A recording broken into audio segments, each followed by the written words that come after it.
Hey, it's me, Jazzy C, and the second season of the Fallout show just came to a close. It was a road trip through New Vegas, and I have feelings about it and thoughts, but regardless, what better time to talk about the little discussed Fallout comic than now? The only one to date, actually. It was a promotional comic serving as a bit of a prequel to New Vegas. It's the kind of promotional material that often falls through the cracks of the hourglass, which is a shame because although a lot of promotional material ends up being disposable and kind of trashy, I feel this one is actually really good and poetic and worth taking a look. So let's talk about All Roads.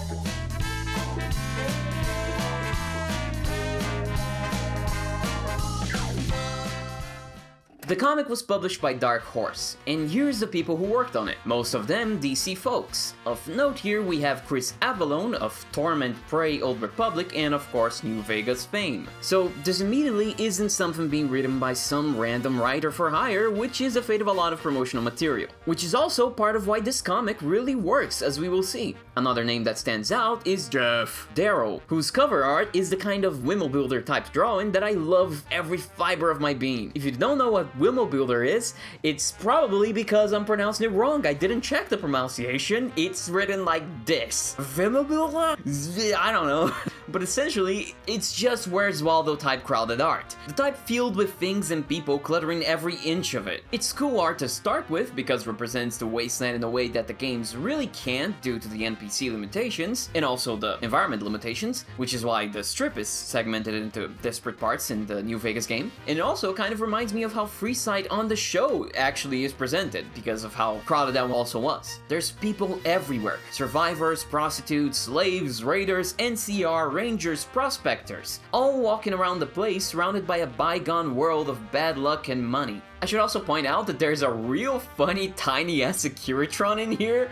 Like, what the hell is this guy? Is it a baby Securitron? Did Muggy somehow leave Big Mountain? Who's the flatware bitch now, oh? Jeff Darrow seems to have a predilection and knack for these sort of Wimmelbuilders. Wimmelbiters. Something, please God help me. I don't even know if I'm pronouncing Jeff Darrow's name right. No, I'm not, it's Jeff. Continue on to the comic itself. Part of why it's so good is that it does a lot of things at once. Functionally, emotionally, and thematically, without really dropping the ball on any of them. It's an introduction to how New Vegas' protagonist, the Courier, got no scope 360 by Matthew Perry of all people. You know? The guy from Friends? Big fan of Fallout 3 apparently. But I played a video game so often that I injured my hand so severely that I had to go to a hand doctor and get injections in my hand because I love this video game so much. So the game is called Fallout 3. Rest in peace, gamer. It serves as a prequel to the inciting incident of the game, while also showing a lot of lore elements, and it does this seamlessly while also tying it to the motivations of the characters like Benny and Chance, who are our main guys here, and also the thematic idea of nostalgia, which is very relevant to the Fallout setting. The comic starts with Benny, staring at the future. The strip bright and moving, a resurrected old world Jew. Immediately we contrast that with Chance, a great con doped out of his mind. He lies against a tombstone scratched with messages and images. Never forget. The NCR, a burning village. Really good visual storytelling in so many ways. It immediately tells us about how Chance feels, a dead man walking, while also with a couple of graffiti already giving us the gist of Bitter Springs and visually implying that it's something that Chance is carrying on his back, that is waiting on him. The cherry on top is also the start of the parallels between future-minded Benny and the nostalgic, regretful Chance. It's the past that Chance sees ahead, through his drugged-up haze, while it's also the past that lies against his back. Another con picks him up for a job. Meanwhile, Benny is talking to Swank, his second in command, who's also in the game, and whose frayed relationship with Benny himself is continued, as you get a bit of a hint of it when you send Benny's brains into liftoff and Swank is like, "It's cool, cat. You ain't no square. Ring-a-ding, baby, we're snazzy. Just don't call me a fink, you dig?" I wish the comic had more of the Chairmen Rat Pack slang, honestly, though I guess that was more John Gonzalez's thing rather than Avallone. That's also part of what makes this comic quite fun, seeing all the stuff that is also in the game here, and vice versa too, as there are things from the comic you can also find in the game. For example, in this very talk, Swank Swank? Hey, Swank baby. criticizes Benny for his smoking habit, says the smell of his cigarettes is too strong and he shouldn't just throw them on the ground anywhere, as it kind of leaves a trail, which is a reference to how the courier will then use the cigarettes to actually track Benny down later in the game, by using his peculiar brand as a clue. But what Benny latches onto, from what Swank is saying, is the word itself. Trail, and supposedly how tribal it feels. This starts us on Benny's part of the story, his complete and utter rejection of the Chairman's past, which leads us to the next topic of conversation between the two. Swank off the singer for Benny, poison his drug supply, even though Swank, I keep Swank, even though Swank thinks it was dishonorable. Nothing like what they used to do. Benny once again takes issue with that nostalgic, pathological obsession with the past. Want the past? It's out the door. Go outside, it's the wasteland.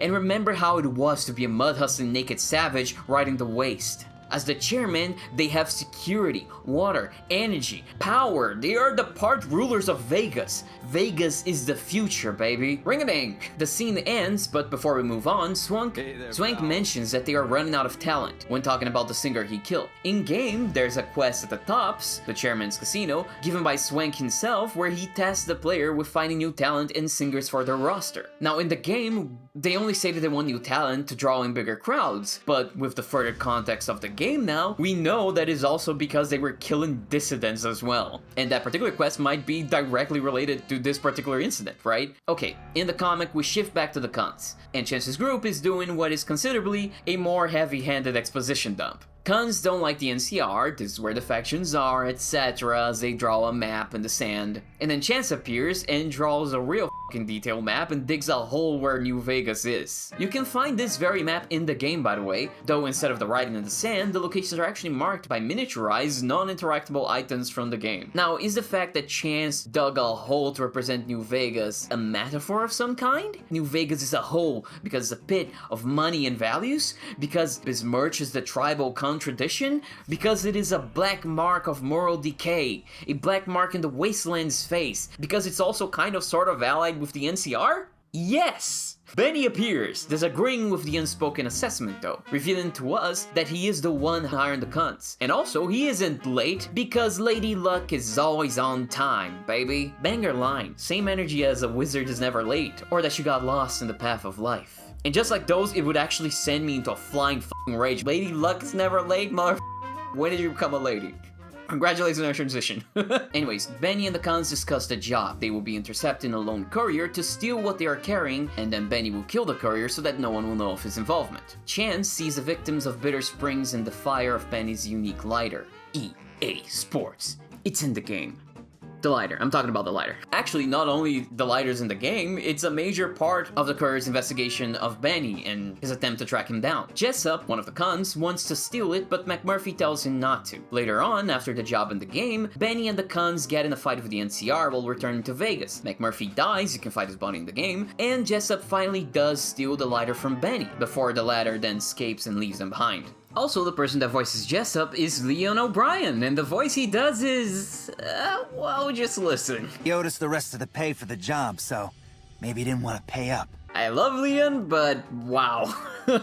When the courier eventually gets to the pinned down cons and chooses to deal with them however the courier wants to deal with them, you can then get the lighter from Jessup to prove to Swank that Benny is a fink without the chairman's best interests at heart, because he, you know, undermined Mr. House, and that's a very dangerous thing to do, without the consent of the other chairman. In the first part of the comic, during a conversation with one of the other cons, I think it was McMurphy, we also get to see that Chance is so heavily traumatized that he actually doesn't talk, and he numbs the pain with the chems. Guy is suffering from heavy PTSD. Benny gets worried about the PTSD-ridden junkie con on the party, but leaves it to the cons to make sure he doesn't f it up.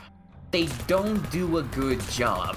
They come across a bunch of amped up fiends, a raider faction of hyper-violent and monstrous chem addicts, burden a tribal village. Benny is determined. They can't waste time and lose the courier, so they have to push forward and get past these guys. Chance agrees. Well, he doesn't really, he's just drawn in by the flames and the memories of Bitter Springs. So without anyone else realizing, he's just in the middle of the fiends on a rampage, which drags the others along to fight. They barely manage the horde of enemies, and Chance ends up badly burned by a flamethrower, hanging only by a thread. A livid Benny delivers what might be the best line in this comic. Chance? His name should be stupid. I cannot explain how funny I think this line is. Oh man. To save Chance, the cons decide to pump him full of chems. The chairman tells them to put him out of his misery already, rather than turn the already dangerous man even more psychotic with, you know, psycho and the like. But the cons are loyal. It's your friend, you deal with it, Benny says. Family, a con corrects. Which is just good poetic writing! Framing the tribals as a family. The savages, the cons, are a family who looks after each other. Meanwhile, the chairmen are a quote-unquote family who rules Vegas, and they're out there killing each other. It shows that the supposed savages are way better people than the supposed civilized people, right? It points out the irony, and it points out the stupidity of how Benny's so obsessed with not wanting to be a tribal. So it also doubles as a knock to Benny's ego. The cons are a family, and the chairmen are a family. Equating the two, they are the same. But just the very implication to Benny himself that they are somehow alike when he sees them as clearly lesser, or the tribal lifestyle as lesser, you know, big knock on his ego. But it doesn't matter what he thinks because Benny is still just a tribal, which ties back to an earlier part of the comic where one of the cons figures out that he used to be a tribal because of the way he carries himself during their travels. His pace is easy and fast, which means he's accustomed to riding the wastes. To Benny's eternal chagrin,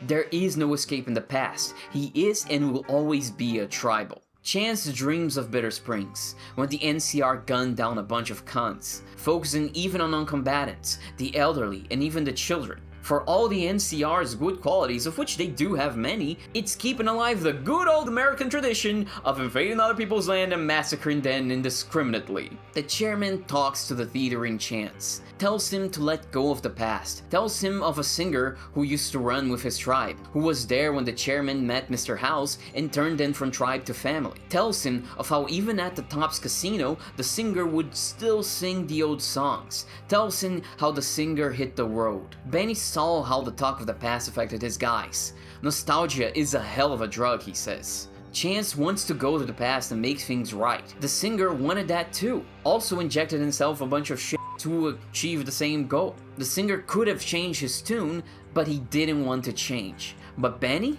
Benny's done thinking about the past. No more walking the Mojave. Once he gets the courier's package, then it's the Mojave that will walk with him. He leaves the con with a vial of drugs, the same that Swank Got a kiss for me. The same that Swank gave the singer. Bit of poetic wordplay here. How he said to Swank that what's inside the bottle is Vegas. And how as he talks about the package, he says it will put Vegas in his hand while holding the bottle. Good stuff. Also, I guess there is a thing here of the fact that it's a bottle of poison drugs that Benny's calling Vegas. Which, you know, the imagery and the metaphor should be very clear, right? He puts the bottle down, gives Chance a chance. Says he hopes he will change his tune. Chance doesn't. He takes the drugs, and is dead by the next morning. Can we take a moment to appreciate how Chance's corpse is just serving cunt here? Like, I'm alive and I never looked this good. Look at that healthy hair. The cons bury him, bemoaning how shit sucks, how life in the waste sucks, how they're tired of riding the Mojave, justifying indirectly to us, or at least showcasing it to us, the why of Benny's motivation. It's tough, the life of a tribal. Why would you want that? Why would you not want the future? Also, they say they have to bury the body quickly before the cazadors show up, which brings us back to the game. This tribal village and the massacre left behind by the fiends and Benny's company can be found in-game in the tribal village location to the north of Good Springs. There are con corpses here, which isn't consistent with the comic, which doesn't show any that cons, but what's consistent is the fact that the whole place is filled to the brim with cazadors. Here you can also find Chance's grave, and if you dig it up, you can find his knife, which is a unique variant of the combat knife called, creatively, Chance's knife. Deals more normal and critical damage, and also apparently has a special reverse grip attack in VATS. Back to the story, Benny tells the cons to keep digging another grave, because they have arrived. Just beyond the hill they are on is Goodsprings, the place where the courier will get kicked in the head and get buried. Because it doesn't matter if it was Mr. House or Benny, the game was rigged from the start. See you later.